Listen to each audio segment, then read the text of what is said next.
Hello साथीहरू सबैजनालाई आज चाहिँ म बिहान उठ्ने बित्तिकै माथितिर गएको थियो अनि माथि चाहिँ यहाँनिर चाहिँ बाटोहरू चाहिँ यस्तो डरलाग्दो पहिरो गइरहेको छ। अघि नै मैले तपाईँलाई भिडियोमा भनिसकेँ कस्तो चाहिँ पहिरो गइरहेको थियो भनेर। अनि यो डल्लै बारहरू डल्लै ढलेर हो यो डल्लै यो चाहिँ हाम्रो यता परको घर पनि डल्लै पहिरो गइरहेको थियो साथीहरू हो। यस्तो डरलाग्दो भइरहेको छ। हिजोको पानीले त तर पार्न त बर्बादै पारेको छ साथीहरू हो।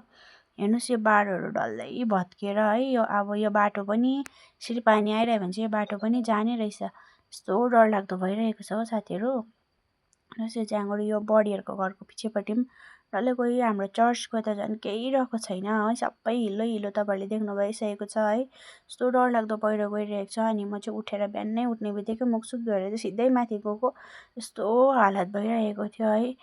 कस्तो डरलाग्दो हेर्नुहोस् न, चर्च त झन् डल्लै भित्ता डल्लै आएको छ अगाडि हो।